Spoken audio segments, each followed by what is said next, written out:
Бисмиллахир-рахманир-рахим. Альхамдулиллах, вассалату вассаламу аля расулиллах. Амма ба'д. Ассаламу алейкум ва рахматуллахи ва баракатух. Қазіргі осы діни сауалдардың көптігінен осы біздің өмірімізге діннің етене араласып жатқандығын байқаймыз. Солардың ішінде көптеген тақырыптар ұсынып жатады көпшілік. Сол тақырыптардың бірден бір маңыздыларының бірі қазіргі кезде айта кететін бір көкейде жүрген нәрсе, ол халықтың осы қиыншылық, яғни сол қиыншылыққа сабыр ете білу, немесе Алланың берген емтиханын көтере білу мәселесін аздап қозғап кетсек. Қарасаңыз, көп адамдар ойлайды: мен намаз оқыдым, Алла Құдай маған сол намаз оқығаннан кейін төбемнен төге салу керек деп ойлайды. Сөйтеді де намаз оқиды, ал намаз оқыса жағдайы нашарлайды.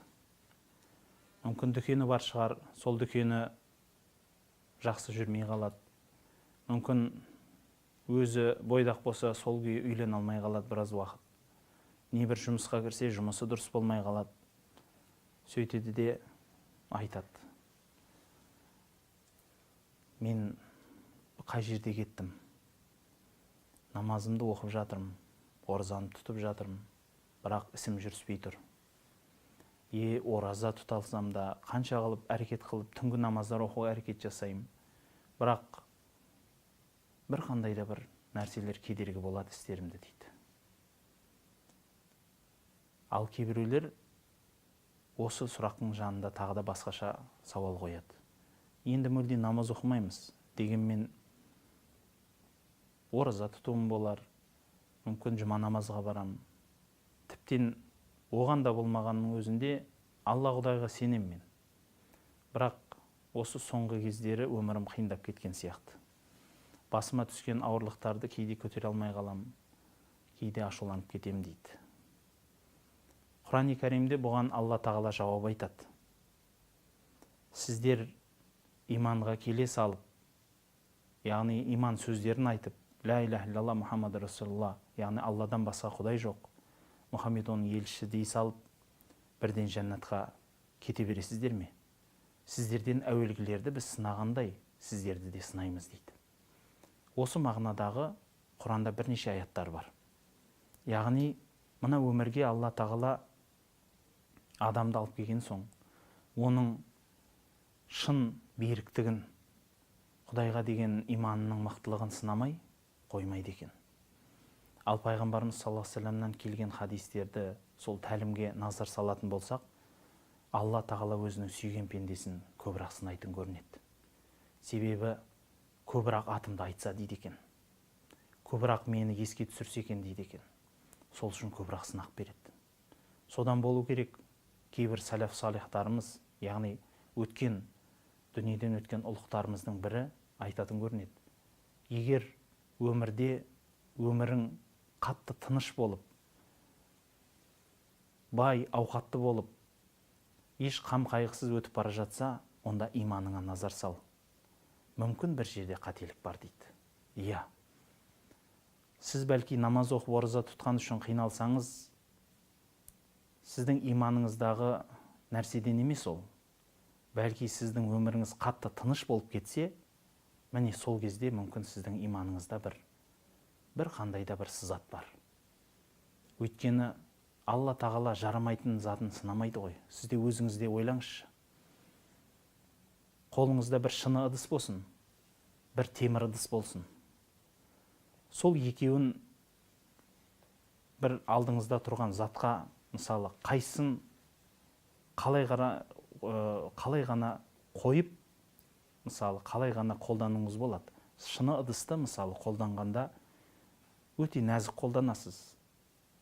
Және сенбегеннен кейін оның мықтылығына көп іске қолдана бермейсіз. Ол жылтырап қана бір шетте тұрады. Ал темір немесе басқа бір қатты заттан жасалған ыдыс болса, қалағаныңызша жұмсайсыз. Міне сол сияқты, бұл енді жай ғана мысал ғой. Алланың мысалы одан да үлкен. Өзінің пенделерін осылай ғана қарайды Алла Тағала.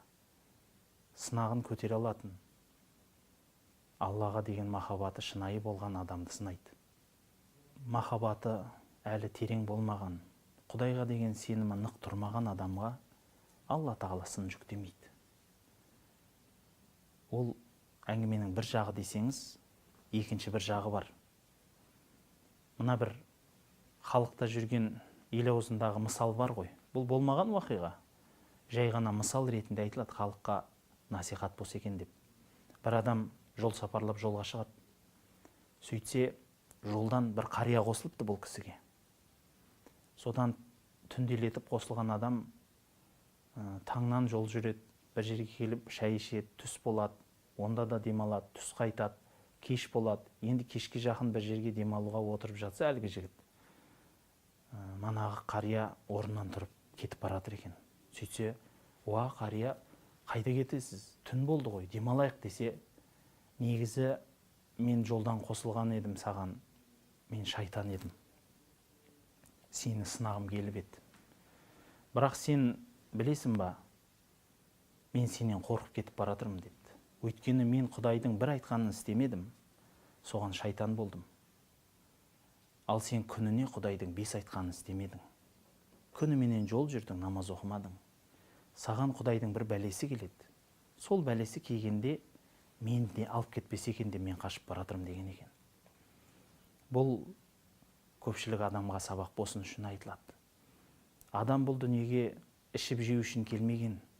Адам бұл дүниеге әдемі киім киіп, керемет зәулім үйлерде тұрып, соны өмірінің мақсат ету үшін келмеген. Бұның барлығы мақсат емес. Бұның барлығы сол мақсатқа алып баратын жолдар ғана, қарапайым ортадағы бір қолданыс құралдары ғана болып қалады. Өмірдің мәні қазіргі көпшілік халықта осы бір қолданыс құралдары болып қалған сияқты. Яғни киім үшін өмір сүреді, тамақ үшін өмір сүреді. Ал адамдық қасиеттер үшін, имандылық үшін, руханият үшін, қуыс кеуде жан болмайыншы деп жүрегінің байлығы үшін өмір сүрмейді. Осындай бір тоқыраған заманда көп адамдар баймын дейді. Бірақ шын мәнінде ол кісінің жүрегі өте тас кедей. Өте кедейлігі сонша, ол кісінің өмірінің мәні бір 4-5 қой менен 5-6 бала шағаның арасында қалып кеткен сияқты. Бұл өмірдің ең бастапқы үлкен бір мақсат емес еді ғой адамның дүниеге келген. Қорытып айтқым келетіні, адам баласына Алла тағала емтихандар береді. Оның иманын сынау үшін. Оның осы өмірде нық қадам екендігін, мықтылығын білу үшін. Ал білген, сүйген құлын Алла тағала екі дүниенің бақытын беріп өтеді. Бірінші, мына дүниеде ол кісіге сол айырылған қиыншылықтарына оның үстін жоқ қылып жабатындай махаббат береді екен. Оған дәлеліміз пайғамбарымыз саллаллаху алейхи ва саллямның сөзі бар. Егер бір адам көзін зинадан тыйып, Аллах үшін ғой деп көзін тыйып, жүрегінің ішінен Алланы еске түсіретін болса дейді, Алла тағала оған соншалықты махаббат береді, әлгі көздің ләззатынан көрі одан да тәтті бір сезімге жеткізеді дейді. Алла тағала сол үшін осы дүниедегі өзінің сенімі мен сабырлығы мен нық қойған емтиханын көтере білетін, Алланың берген қандай да бір ауырлықтарын, қайғы, қасірет, қиыншылықтарын екі иығыменен нық тұрып көтере білетін адамын сүйеді. Ал кішкентай ғана бір сынақ келген кезде байбаламға салып, мен не жазып қойдым дейтін адам ешкімге де жарамайды ғой ол.